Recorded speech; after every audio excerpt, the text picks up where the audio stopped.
নমস্কার বন্ধুরা, Papiya's blog and কিচেনে সবাইকে স্বাগত জানাই। নিরামিষ দিনে প্রায়ই আমরা এই আলুর দমটা বানিয়ে থাকি। লুচি পরোটার সঙ্গে খেতে তো ভীষণই ভালো লাগে। চলুন দেখে নিই আমি কিভাবে এই আলুর দমটা বানাই খুব সহজে। 3টে বড় সাইজের আলু 4 টুকরো করে কেটে ধুয়ে রেখেছি। হাফ চামচ পোস্ত, 1 চামচ চালমগজ, 6টা কাজু বাদাম, 3টে কাঁচা লঙ্কা একসঙ্গে পেস্ট করে নেব। বড় সাইজের একটা টমেটো কুচি করে নিয়েছি। 1 চামচ জিরে গুঁড়ো, 1 চামচ ধনে গুঁড়ো, হাফ চামচ লঙ্কার গুঁড়ো আর 1 টেবিল চামচ আদা বাটা। কড়াইতে 2 টেবিল চামচ সর্ষের তেল গরম করে আলুটাকে লবণ হলুদ মাখিয়ে রেখেছিলাম সেটাকে দিয়ে দেব আর সেটাকে আমি হালকা লাল করে ভেজে তুলে নেব। আপনারা চাইলে সাদা তেলেও আলুটাকে ভেজে নিতে পারেন। আলুটা ভাজা হয়ে গেছে, তুলে নিয়েছি। সেই তেলের মধ্যে দিয়ে দিচ্ছি একটা শুকনো লঙ্কা, একটা তেজপাতা, সামান্য একটু জিরে ফোড়নে। যে টমেটোটা কুচি করে রেখেছিলাম সেই টমেটোটা দিয়ে দেবো। দিয়ে টমেটোটা খুব সুন্দর করে আমি ভেজে নেব বা কষিয়ে নেব।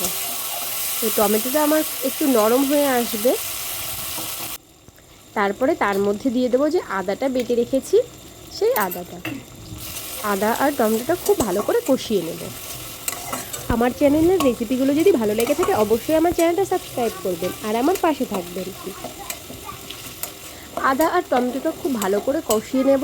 আর টমেটোটা আমি এইভাবে খুন্তি দিয়ে একটু গলানোর চেষ্টা করছিলাম, তো টমেটোটা গলে গেছে।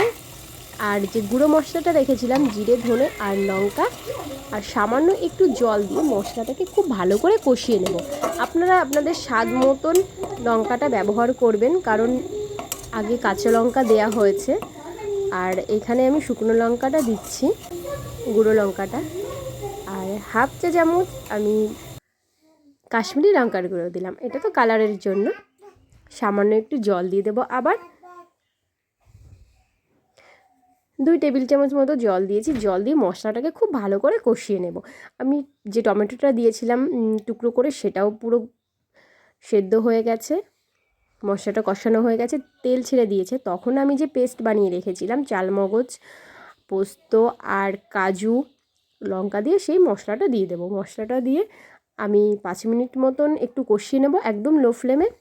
আর দিয়ে দেব সামান্য একটু লবণ, হাফ চা চামচ মতো লবণ দিয়েছি। লবণ আর হলুদ দিয়ে যেহেতু আলুটাকে ভেজে রেখেছিলাম সেই জন্য আমি লবণটা সেইভাবে একটু বুঝে কম করে দিয়েছি। পরে যদি লাগে একটু টেস্ট করে তখন আবার আমি লবণটা দেব।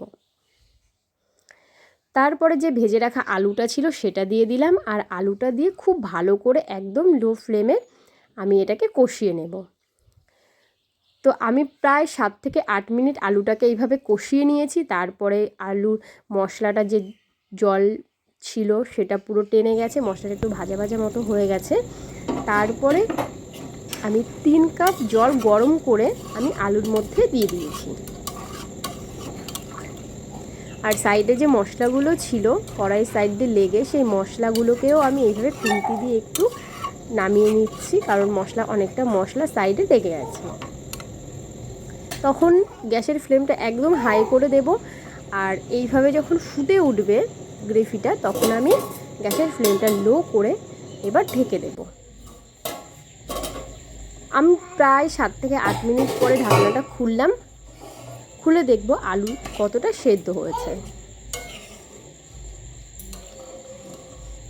তো আলু মোটামুটি আমার এখানে 80% মতো সেদ্ধ হয়ে গেছে, দেখেই বোঝা যাচ্ছে। কিন্তু তাও আমি একটু দেখে নিলাম খুন্তি দিয়ে যে কতটা সেদ্ধ হয়েছে।